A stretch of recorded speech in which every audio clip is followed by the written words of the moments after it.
Assalamualaikum warahmatullahi wabarakatuh dan selamat sore. Perkenalkan, nama saya Febriani, NIM 190449192. Di sini saya akan memaparkan hasil diskusi kami, yaitu etika wirausaha.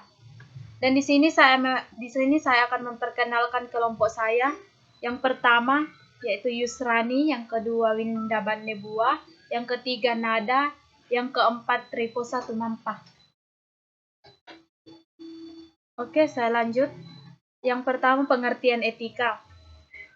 Etika adalah sesuatu di mana dan bagaimana cabang utama filsafat yang mempelajari nilai atau kualitas yang menjadi studi mengenai standar dan penilaian moral. Etika mencakup analisis dan penerapan konsep seperti benar, salah, baik, buruk, dan tanggung jawab.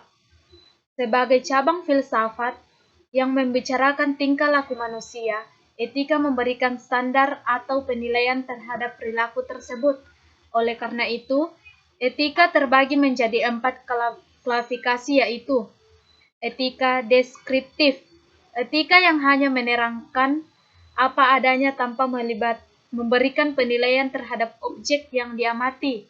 Yang kedua, etika normatif, etika yang mengemukakan suatu penilaian mana yang baik dan buruk, dan apa yang sebaiknya dilakukan oleh manusia. Yang ketiga, etika individual, etika yang objeknya manusia sebagai individualis berkaitan dengan makna dan tujuan hidup manusia. Yang keempat, etika sosial, etika yang membicarakan tingkah laku manusia sebagai makhluk sosial dan hubungan interaksinya dengan manusia lain, baik dalam lingkup terkecil, keluarga, hingga yang terbesar, bernegara. Yang kedua, faktor yang mempengaruhi etika. Yang pertama, kebutuhan individu.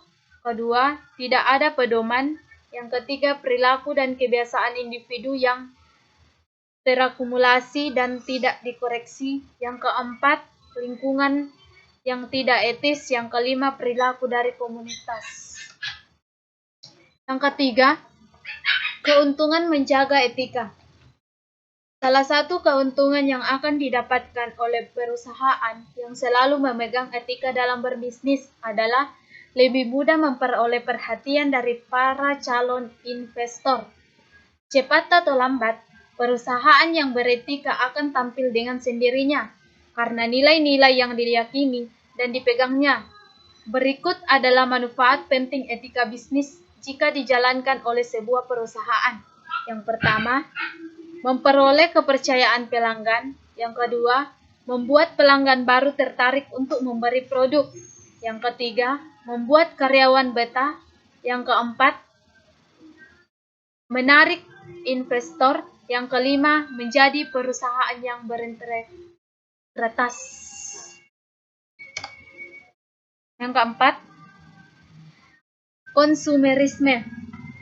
Konsumerisme merupakan paham berperilaku dan bergaya hidup boros, di mana barang maupun jasa yang tersedia digunakan secara berlebihan. Sedangkan hedonisme adalah paham di mana kenikmatan dan kesenangan merupakan tujuan utama dalam hidup. Contoh konsumerisme. Yang pertama, memesan makanan di warung, makan secara berlebihan, bahkan secara mubazir. Yang kedua, membeli barang hanya karena tertarik akan hadiah maupun bonusnya. Yang ketiga, ikut-ikutan membeli barang apa yang dibeli tetangganya agar dianggap status sosialnya.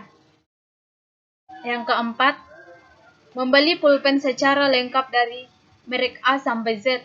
Yang kelima, memiliki sepatu minimal 7 jenis untuk dipakai di setiap hari yang berbeda dalam seminggu.